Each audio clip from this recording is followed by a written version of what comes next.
यह वो ऊर्जाचल ब्रह्मांड की यह विशिष्ट ऊर्जाएं हैं जिनसे समय समय पर कुछ खास संकेत मिलते हैं। अगर आपके जीवन में बाधाएं अचानक बढ़ने लगी हैं, आपको समझ ही नहीं आ रहा कि रास्ता कहाँ बंद हो गया है, तो समझ लीजिए ईश्वर या ब्रह्मांड की वह शक्ति आपसे संपर्क साधने की कोशिश कर रही है। अध्यात्म और ध्यान की शरण में जाकर ही आप उनके द्वारा दी जाने वाली जानकारी को ग्रहण कर सकते हैं। कभी कभार हम एक ही रास्ते को चुनने और उस पर चलने के लिए बाध्य हो जाते हैं। हम चाहते हुए भी एक ही दिशा की ओर बहकते चले जाते हैं। यह भी ब्रह्मांडी ऊर्जा द्वारा आपको दिए जाने वाला एक तरह का संकेत ही है, ताकि आप अपने जीवन के उद्देश्य को समझे और सही मार्ग पर अग्रसर रहे। इस दुनिया में संयोग जैसा कुछ नहीं है। जो भी होता है उसके पीछे कोई ना कोई कारण अवश्य मौजूद होता है। कभी कभार हम किसी यात्रा पर जाने की तैयारी करने के बावजूद भी उस यात्रा पर फाइनल आगे बढ़ने का मन नहीं बना पाते हैं। हम अपना प्रोग्राम कैंसिल कर देते हैं। अचानक पता चलता है जिस जगह हमने जाना था वहां कोई दुर्घटना हो गई, और अगर हम जाते तो हम भी उसका शिकार हो सकते थे। यह एक उदाहरण को इंसिडेंस का नहीं है।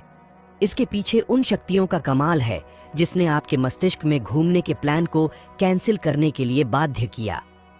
कभी कभी अचानक हमें अटपटा सा महसूस होता है। हम कहीं भी शांति से नहीं बैठ पाते। हमारे मस्तिष्क में अनेकों विचार चलते रहते हैं। हम खुश होते हुए भी खुश नहीं हैं। कुछ ऐसा है जो हमें बहुत परेशान कर रहा है। अगर हाँ, तो समझ जाइए ब्रह्मांड की शक्तियां आपको खुद से जोड़ने का प्रयत्न कर रही हैं। हमारे सपने में हमारा असल जीवन फिल्म की तरह चलता है। फर्क बस इतना होता है कि सपने में हम वही देखते या सुनते हैं जो हम वाकई देखना या सुनना चाहते हैं। अगर यह सब आपके साथ भी होता है तो समझिए कुछ विशेष शक्तियां आपसे संपर्क करने की कोशिश कर रही हैं। जीवन में उतार चढ़ाव तो लगे ही रहते हैं। कई बार हमें असीम खुशी मिलती है और कई बार गहरी काली रात के समान दुख। जब दुख आता है तो नकारात्मक सोच हावी हो जाती है। तब हम न अपने आप पर और न दूसरे लोगों पर और न ही ब्रह्मांड की शक्ति पर विश्वास रखते हैं। डर, चिंता, क्रोध और निराशा हमें घेर लेती है। सबसे पहले विश्वास रखें कि जब हम बिल्कुल लाचार महसूस कर रहे थे और हमें कहीं से मदद मिल गई, इन्हें ध्यान में रखकर यह विश्वास बनाना चाहिए कि ईश्वर हमेशा हमारे साथ है और वह सहायता अवश्य करेगा। अगर यह विश्वास पक्का हो जाए तो मदद जरूर मिलेगी। तीसरा, सदा ईश्वर को याद रखकर खुद का आत्मसमर्पण कर देना चाहिए।